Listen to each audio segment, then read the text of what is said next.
교수님 주도해 주십시오. 네. 주도해 주시라고요. 반갑습니다. 네. 주도 토론을. 우리 박 후보님도 면접 과정 어떻게 진행되는지 보셨어요? 네, 네, 봤습니다. 예. 예, 예. 도착해서 봤습니다. 예. 그 뭐 어제 기사도 많이 떴으니까 또 그것도 좀 참고되실 것 같고요. 네. 시간은 요 앞에 타이머 보시는 것처럼 22분입니다. 22분 동안 저희 지금 유튜브 시청하시는 분들 중에서 또 질문 올리시는 거 제가 질문 대신 드리는 시간도 합해서 22분이니까요. 참고해 주시고요. 자, 그러면 순서에 따라서 박 교수님 먼저 첫 질문 하실 차례죠? 예, 네, 박 제 교수님 차례입니다. 시작해 주시죠. 자, 네. 타이머 시작해 주세요. 우리 그 박진 후보자 하면은 온 국민이 알기에 영어를 대한민국에서 뭐 둘째가라면 서러울 정도로 잘하시는 분. 그래서 며칠 전에도 영어로 뭐 녹화해서 발표를 하셨죠, 정책을? 네, 네.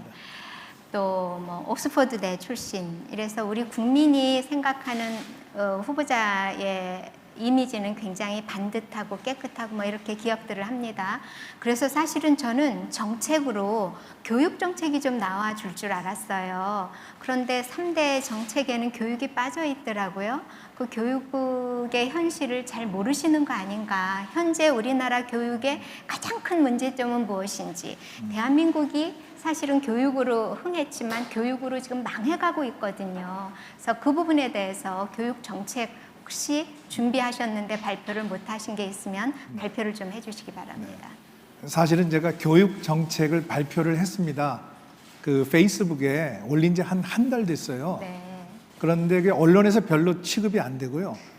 저는 이제 제가 외교 안보 대통령이 되겠다 이러니까 그 부분에만 이제 초점을 두고 언론에서 보도가 된 측면이 근데 있습니다. 엊그제 3대 정책 발표하실 때도 네. 교육이 없어요. 그만큼 네. 우리 박진 후보의 머릿속에는 외교 안보만 있지 교육은 없는 거 아닌가. 그렇지 않습니다. 그러면 제가, 발표를 예, 좀 해주시죠. 저는 이제 국비 유학생으로 미국, 영국에서 공부를 했고요. 대학에서 학생들을 가르치다가 문민정부가 들어와서 청와대 비서관으로 왔기 때문에 원래 제가 그 경험을 쌓은 곳은 대학입니다. 그리고 이번에도 8년 동안 한국외국어대학에서 8년 석자 교수를 하다 왔기 때문에 예, 아니 정책을 구체적으로 네, 조금 간단하게. 교육에 대해서 관심이 네네. 많습니다. 지금 대한민국의 교육의 문제점은 그 교육이 너무 이념적으로 정치화되어 있다는 겁니다. 그 전교조의 영향 때문에 학생들이 그 창의적이고 융합적인 사고를 할 수 있는 교육을 해야 되는데 이념의 틀에 갇힌 그런 교육을 받는 것은 곤란하다 이렇게 생각을 하고 있고요. 그 특히 대학의 경우는 그 교육부의 규제가 너무 심하기 때문에 자율적인 연구 개발 활동이나 또 학생들의 그 미래 일자리를 위한 준비가 제대로 안 돼 있는 것 같습니다. 그래서 네, 교육이 저는 죽었죠. 네, 그리고 대학도 그렇고. 예, 교육부에서 대학을 떼어내야 된다 이렇게 네. 생각하고 아이들이 학교 다니면서 그래도 시험도 보고 실력 평가를 받아야 될 텐데 자유학기제라는 걸 하면은 아이들이 풀어질 수 있지 않습니까? 예, 그리고 고등학교 때도 학점제로 해서 아이들이 나름대로 자기가 하고 싶은 공부를 제대로 준비를 해서 우리 교육의 그 수준을 올릴 필요가 있고 그렇게 공교육이 올라가면 사교육에 대한 필요가 줄어들면서 사교육비도 줄게 된다 이렇게 생각합니다. 네, 이번에 얼마 전에 통과된 법 중에 사학법이 개정이 됐습니다. 그 내용은 알고 계십니까? 네, 사학법. 네, 그 내용의 문제점에 대해서는 좀 알고 계세요? 뭐 구체적으로 어떤 사학의 네. 인사권이라든지 이 사회의 네. 그 권한 그런 것들을 다 없애버렸습니다. 징계권도 없어지고 네. 그런 부분에 대해서는 어떻게 생각하세요? 그 박선영 의원님 저하고 사학법 때문에 그 우리 길가에서 반대 풍찬노숙도 많이 하신 분이기 때문에 제가 잘 알고 있습니다. 그 사학이 제대로 살기 위해서 이런 그 정부의 간섭이 최소화로 줄어들어야 되고요. 또 지금 그 대학이 통폐합을 해야 되지 않습니까? 학생들이 많이 줄고 있기 때문에 그랬을 경우는 그 사학을 운영하시는 분들이 그 재산 처리나 또는 그 자녀 이런 그 잉여 재산 이런 것들은 그 사학이 자녀 재산 귀속할 수 있도록 이렇게 해줘야 통폐합이 제대로 이루어지지 않겠는가. 그러니까 잘못된 거죠. 잘못된 겁니다. 그러면 대통령 되시면 어떻게 하시겠습니까? 그렇게 되면 이제 저희 그 정당과 상의를 해서 국회에서 사학법을 폐지하든지 개정하도록 그렇게 재개정. 하겠습니다. 네. 제가 질문 예, 잠깐만 요 사학법과 관련해 가지고요. 그 얼마 전에 그 조국 전 장관의 동생이 교사 채용 문제로 구속이 된 적이 있거든요. 네. 그런데 그것은 이제 사학의 횡포고 전횡이죠. 예를 들어 가지고 거기 그 자리에 들어가야 할 다른 사람들이 정당한 실력을 가진 다른 사람들이 그런 편법 때문에 떨어졌단 말이죠. 근데 이런 사학의 횡포 같은 거 분명히 존재하지 않습니까? 그런 상태 속에서 사학법을 폐지해야 한다라고 한다면 이런 사태는 단지 여기만이 아닐 거라는 겁니다. 굉장히 일반적으로 일어나는데 이런 문제는 어떻게 해결하실 겁니까? 뭐 잘못된 부분은 개정을 하든지 해야 되겠죠. 그리고 그 사학 내부에서 일어나는 이런 그 비리나 또 불공평한 것들은 그 개선을 해 나가야 되겠습니다. 그 비리의 핵심적인 게 채용 비리잖아요. 네. 그렇죠? 그 지금 젊은 청년들이 가장 그 불공정하다고 생각하고 분노하고 있는 부분 아니겠습니까? 그러니까 그래서 이제 사학법 중에서 그런 부분들이 지금 들어가 있는 거거든요. 근데 그걸 네. 폐기를 해버리시면은 지금 그 사람들이 저지르는 그 채용 비리 같은 거 그냥 다 허용해주자. 사학의 자율권이라 이름하에. 그거는 아닙니다. 그건 누가 봐도 상식적으로 그런 채용 비리 같은 것은 없어져야죠. 근데 그건 사학법이 아니더라도 그것은 그 학교 운영에 있어서 그 아주 기본적인 원칙이다. 문제는 그런 비리가 그냥 일과적인 게 아니라 하나의 시스템 속에서 벌어지는 비리라는 거거든요. 그러니까 그 시스템을 고치려는 어떤 다른 대안이 있어야지 그걸 폐기한다라든지 해야 될 텐데 네. 그 대안 없이 폐기만 해버리면 그런 시스템이 계속 온전하는 거 아닙니까? 네. 그거는 뭐 교육 그 정책의 방향과 또 대학 내부의 그 자정 기능에 달려 있다고 생각을 합니다. 그래서 제가 다른 법으로도 얼마든지 질문 좀 가능하고요. 드릴게요. 예. 그 메인 그 공약을 보니까 5 세 개를 내세우셨더라고요. 네. 이게 저는 딱 보면서 이거 MB의 747인데 나랑 똑같은 거.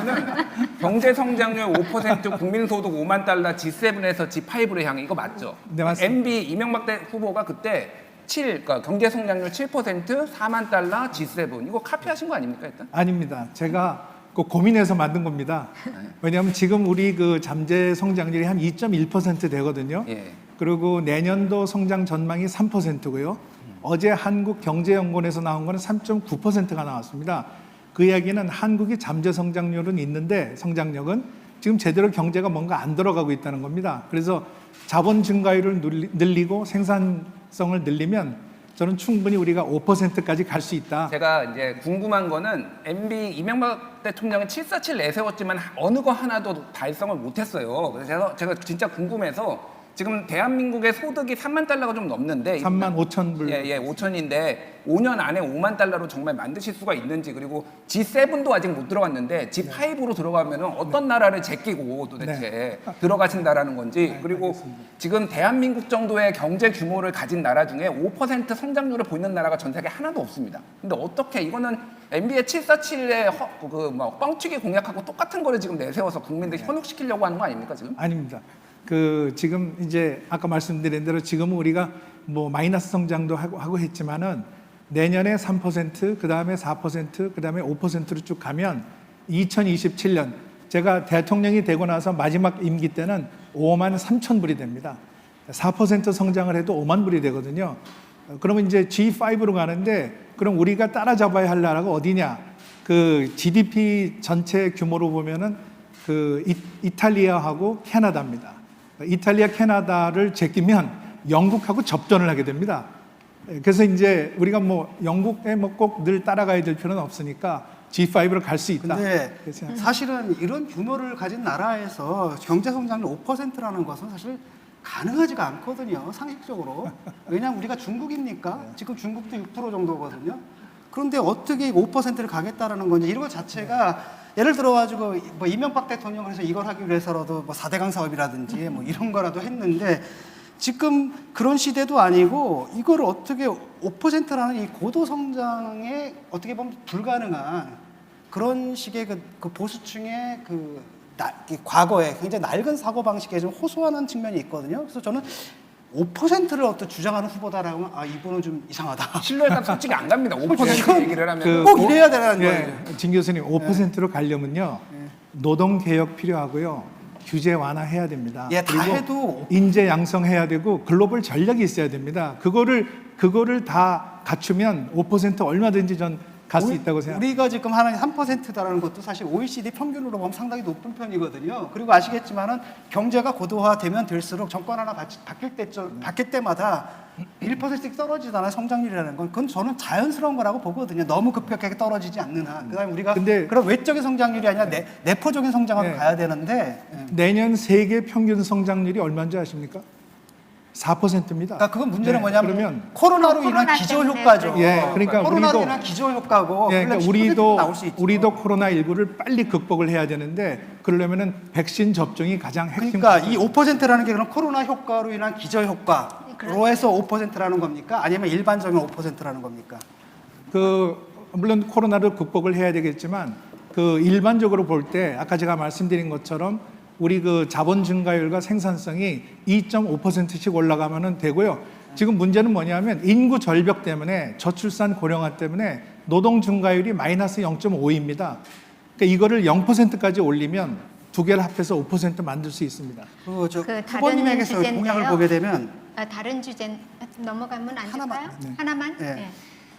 다른 후보들과 달리 사회적 양극화에 대한 해법이 없어요.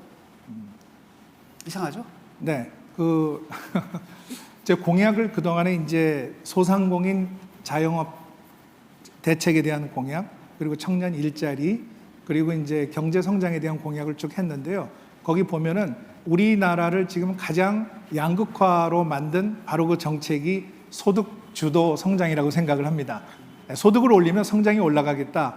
이건 저는 아주 잘못된 이론이고 오히려 소득이 줄어들고 일자리가 없어지고 양극화가 심화되기 때문에 이런 기본적인 철학과 정책을 바꾸지 않으면 아까 말씀드린 대로 5%로 갈 수가 없다. 근데 그 부분에 대해서는 저는 아주 굉장히 심각한 문제로 받아들이고 있습니다. 네, 하십시오. 공약 중에 통일에 관한 그 공약이 하나 네. 있으시더라고요. 네, 네. 그 내용을 보니까 남북한 주민의 자유 선택에 따라서 통일을 하는 방식을 택하겠다 이렇게 하셨어요. 네. 외형적으로 보면 굉장히 아름다운 문구죠. 그런데 자유로운 선택을 하려면 정보가 들어가야 됩니다. 그리고 자유민주주의의 시민은 기본적으로 well-informed citizen 아니겠어요? 네. 공부하셔서 아시겠지만 정보가 제대로 들어가야 제대로 된 판단을 하는데 북한은 지금 그 철옹성처럼 되어 있어서 아무런 정보가 하나도 들어가지를 못해요. 그래서 저 체제가 유지되는 것이고, 그런데 어떻게 남북한 주민이 자유의사로 통일 방향이라든지 통일 방식이라든지 이런 거를 선택하고 결정할 수 있겠습니까? 네. 우리는 민주주의를 하고 있기 때문에 국민들의 자율적인 선택이 가능한 나라 아니겠습니까? 네. 북한은 지금 그게 불가능하죠. 지금 우리 박 교수님 말씀대로 북한이 세계가 어떻게 돌아가는지 제대로 알지 못하고 있고 세뇌와 공포로 살아가고 있는 주민들 아닙니까?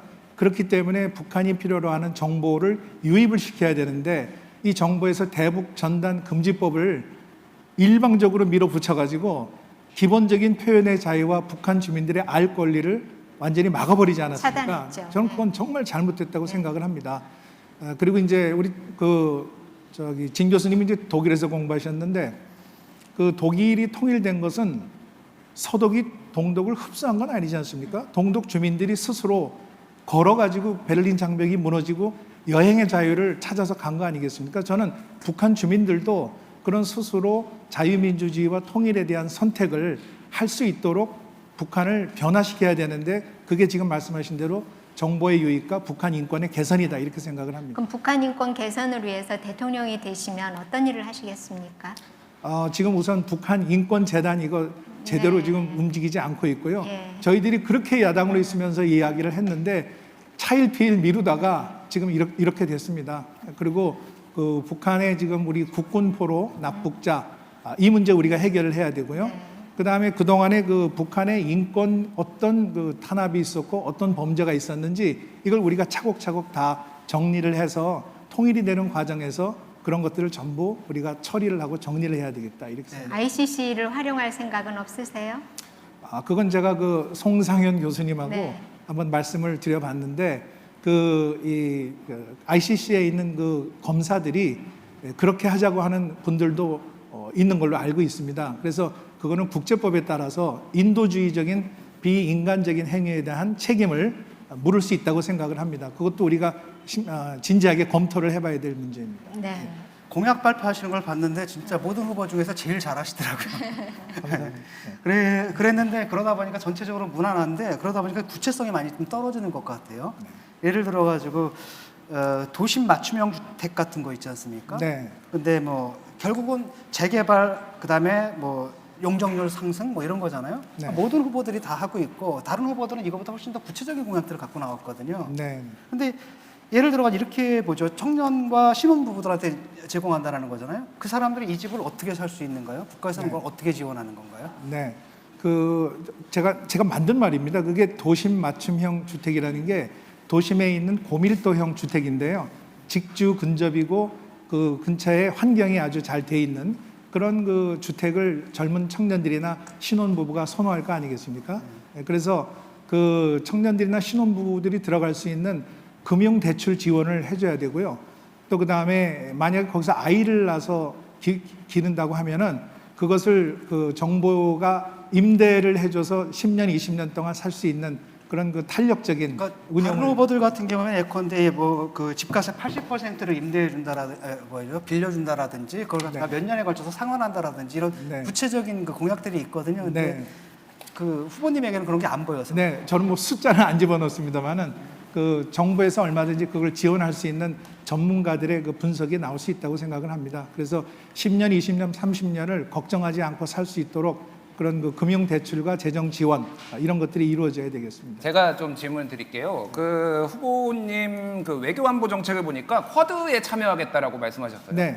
쿼드에 참여를 하고 뭐 중국과의 중국의 부당한 간섭을 거부하겠다라고 해서 네. 사실상 이제 친미 약간 반중 노선을 사실상 취하겠다라고 하는데 지금 한국이 아시겠지만 수출을 제일 많이 하는 30%를 중국에 하고 있고 네. 예전에 사드 보복이란 것도 사실상 있었잖아요. 네. 이렇게 해서 반중 노선을 이런 식의 노골적으로 취하면은 이게 나중에 무역 보복이 되면은 이걸 어떻게 해결을 하시겠습니까? 네. 저는 반중은 아닙니다. 중국과 실리적인 공존을 하자는 거죠. 쿼드 들어가면은 반중하겠다라고 사실상 중국이 아닙니다. 받아들이겠죠. 아닙니다. 쿼드는 아시다시피 민주주의 국가의 연합체고요.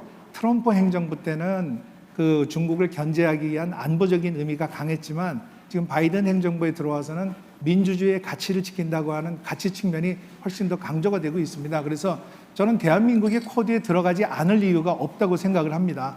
민주주의, 시장경제, 근데- 인권, 법치주의이기 때문에. 예, 그런데 한국이 쿼드에 들어간다고 해서 중국을 견제하고 거기 그 나라들이 5나라들이 합해서 중국을 코너로 몰기 위해서 간다. 그거는 근데 아니죠. 저는 그렇게 생각하거든요. 트럼프가 등장하고 그다음에 바이든이 등장했더니 쿼드의 성격이 어느 날 갑자기 화학적으로 확 변했다. 그 말이 안 되는 얘기고요. 두 번째로는 뭐냐면은 그렇게 본인은 생각하실지 몰라도 중국에서 그렇게 생각하겠냐라는 거고 사드 때 봤거든요. 우리 동네에 있던 슈퍼마켓들 그 중국 관광객들 상대하던 다 문 닫았어요. 근데 쿼드는 또 차원이 다른 문제라는 겁니다. 이거는 그 지금 미중 간의 갈등 속에서 굉장히 예민한 문제고 중국이 이건 보복을 할 것은 100% 확실하거든요, 저는. 근데 여기에 대한 대책이 있으신지. 네. 그 쿼드에 참여하는 것은 여러 가지 방법이 있을 수 있습니다. 쿼드가 그 백신 공급 개발을 원활히 할 수 있는 프로그램이 있고요. 그다음에 기후 변화에 대응하는 프로그램이 있고 신흥 기술을 확장시키는 그런 프로그램이 있는데 그건 우리 한국이 들어가면 다 우리 국익에 도움이 되는 프로그램이고요. 그 아시아 그 인도 태평양의 평화와 번영에 기여할 수 있는 거고 아까 우리 저 김진일 대표님 물어보신 그러니까 거는 저는 중국의 예상되는 보복에 대한 네. 대책을 물어본 겁니다. 그리고 중국의 보복을 자꾸 말씀하시는데요. 그 중국이 우리와 같은 이런 그 지역에 살면서 아주 가까운 그 경제적인 파트너인 건 맞는데 한국에 부당한 간섭을 하거나 과도한 보복을 할 때는 우리가 중국에 강력하게 항의를 하고 그걸 막아야죠. 왜 그러니까- 우리가 늘 중국에 하는 걸 따라가야 됩니까? 아니, 그러니까 항의하고 맞습니다. 방어하는 건 좋은데 일단은 우리는 경제적 타격을 받는단 말이죠. 네. 그 의원님이 우리 신난다 항의하자 이런 거 좋은데 네. 실제로 타격해가지고 일자리가 사라지고 자기 직업 뭡니까 가게가 망하고 이런 사람들의 심정은 어떻게 되는 겁니까? 네. 그래서 그런 중국과의 마찰에서 오는 그 손해가 최소화되도록 우리 외교를 해야 되지 않겠습니까?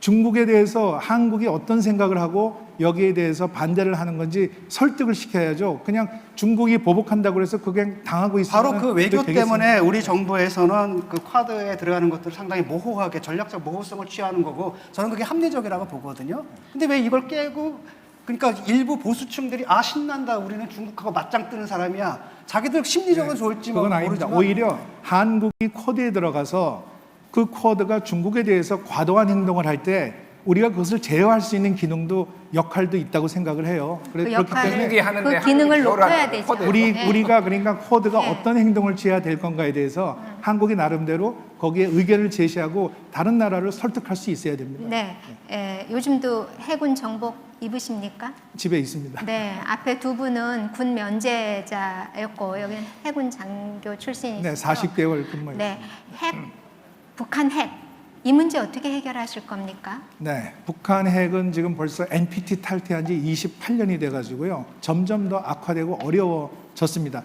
핵실험을 6번 하지 않았습니까? 거기에 대륙간 탄도탄에 잠수함 발사 탄도탄까지 있는 이런 상황이 됐어요. 레드라인을 이미 넘었습니다. 그렇기 때문에 전 방법은 두 가지라고 생각합니다. 북한에 대해서 유엔을 비롯한 국제사회의 공조를 통해서 압박과 제재를 해서 북한이 스스로 내가 이제 그럼 비핵화로 갈 테니 단계적으로 하든지 아니면 그 북한의 그 시설을 IAEA 공개를 해서 사찰을 받고 그다음에 제재를 완화해달라 이렇게 가든지 아니면 우리가 북한의 핵을 억제할 수 있는 우리의 대응책을 강구하는 수밖에 없다. 그 대응책 예. 강구에는 또 여러 가지가 있습니다. 그 예. 예를 들어가지고 저기 대응 시간이 차원에서 다 나오는 게 됐습니다. 시간이 다 됐기 때문에 인터넷에 올라온 질문 제가 하나 질문을 아쉬워요. 드리고 네. 아쉽죠. 대충 시간을 보면 맞을 것 같은데요. 자, 이거 제가 그대로 읽지 않고 조금 표현을 변화시키겠습니다. 강남 국회의원을 알고 있는데 박 후보가 서민의 고통을 알 수 있을까라는 질문입니다. 네, 저는 뭐 강남 국회의원이기 이전에 그 정치를 하면서 가장 중요한 것은 어려운 분들을 어떻게 우리가 국회와 국가에서 도와드릴 수 있을까? 어떤 법을 만들면 이러한 그 국민들의 삶이 또 질이 올라가고 행복해질 수 있을까? 이런 걸 늘 생각을 하고 있습니다. 저는 과거에 종로에서 3선 국회의원을 하면서 강북 지역의 어려움을 제가 너무 잘 알고 있고요. 또 강남도요. 전부 무슨 잘 사는 사람만 있는 거 아닙니다. 저희 지역에도 구룡마을 같은 참 어려운 분들이 많이 살고 계시고 제가 거기를 찾아갈 때마다 제 눈을 보면서 눈물을 글썽이면서 얘기하는 분들이 많이 계세요. 그래서 저는 그런 분들을 정말 도와주고 싶고 우리 국회에서 그야말로 여야 간에 이러한 그 대한민국이 참 행복하고 잘 사는 나라로 만들기 위해서 서로 초당적인 노력을 기울여야 된다 이렇게 저는 생각을 하고 있습니다. 예.